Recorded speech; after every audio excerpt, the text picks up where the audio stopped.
சாவித்திரி பவுண்டர்கள் காவல்துறை சேனல் மூலமாக உங்களை சந்திக்கிறது மிக மகிழ்ச்சி. என்னுடைய சேனல் சப்ஸ்கிரைப் செஞ்சுட்டு எல்லாருக்கும் ரொம்ப நன்றி. இன்றைக்கி நாங்கள் என்ன ரெசிபி பண்ண போகிறோம்னு பார்த்தீங்கன்னா, பொரி வச்சு ஒரு ஸ்நாக்ஸ் தான் பண்ணுறோம். அது எப்படி பண்ணலாம் என்னங்கிறத பார்க்கலாம் வாங்க. இப்போ இந்த பொரி தாளிக்கிறதுக்கு நம்ம என்னென்ன பொருள் சேர்க்குறோம் அப்படிங்கிறத பார்க்கலாம் வாங்க. இப்போ நான் பார்த்தீங்கன்னா இந்த ஒரு பாக்கெட் பொரி எடுத்திருக்கேன். அதுக்கு நம்ம தாளிக்கிறதுக்கு தேங்காய் எண்ணெயில் தான் தாளிக்கணும். தேங்காய் எண்ணெய் தாளிச்சாதான் பொரி ரொம்ப நல்லா டேஸ்ட்டாக இருக்கும். அப்புறம் அதுக்கு கடுகு, உளுந்து பருப்பு, அப்புறம் பூண்டு பார்த்தீங்கன்னா ஒரு 4-5 பல்லு பூண்டு தட்டி வச்சிருக்கேன். 1-2 தட்டி வச்சிருக்கேன். இது காரத்துக்கு வரமிளகா பார்த்தீங்கன்னா 3 வரமிளகா போட்டிருக்கேன். இது உங்களுக்கு கம்மியாக வேணாலும் கம்மியாக சேர்த்துக்கோங்க, ஜாஸ்தி வேணாலும் இது அதிகமாக சேர்த்துக்கோங்க. அப்புறம் கருவேப்பிலை. பொரி கூட நம்ம சேர்த்துறது இந்த பொட்டுக்கல்ல நான் ஒரு கைப்பிடி அளவு எடுத்திருக்கிறேன். அதே மாதிரி நடக்கல பருப்பு, கிரவுண்ட் நட், அது ஒரு கைப்பிடி எடுத்துருக்கேன். ஏன்னா பொரி கம்மியா இருக்கிறதுனால இது கம்மியா நான் சேர்த்துருக்கிறேன். கொஞ்சம் மஞ்சள் சேர்த்தணும். நான் தாளிக்கும் போது சொல்றேன். மீடியமா தான் வச்சுக்கணும், ரொம்ப கொஞ்சம் ஸ்லோவா வச்சுக்கணும். ஏன்னா இது எல்லாமே சீக்கிரமா கருகிரும். அதனால ஸ்டவ் கம்மியா வச்சுக்கோங்க.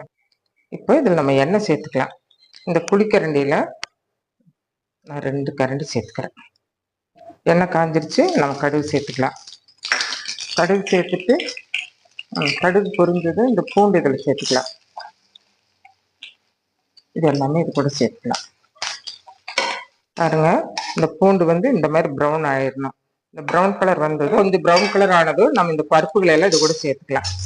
இந்த பொட்டுக்கல்லையும் நடக்கல பருப்பு கொஞ்சம் லேசா ப்ரௌன் கலருக்கு வரணும். அப்பதான் கொஞ்சம் நல்லா வறுபட்டிருக்குன்னு தெரியும். இப்போ இந்த அளவு போதும். நமக்கு ப்ரௌன் கலர் ஆயிடுச்சு.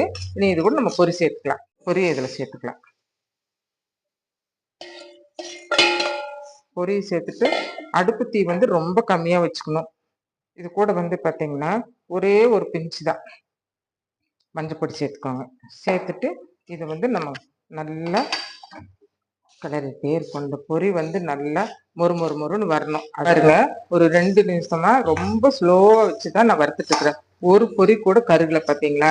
இந்த மாதிரிதான் வறுக்கணும் நம்ம. அப்புறம் பொரி பார்த்தீங்கன்னா இப்படி தொட்டு பார்த்தீங்கன்னா நல்லா இப்படி நல்லா முருகிடணும், நல்லா மொறுன்னு ஆயிடணும். பொரி தாளிச்சு ரெடி ஆயிடுச்சு.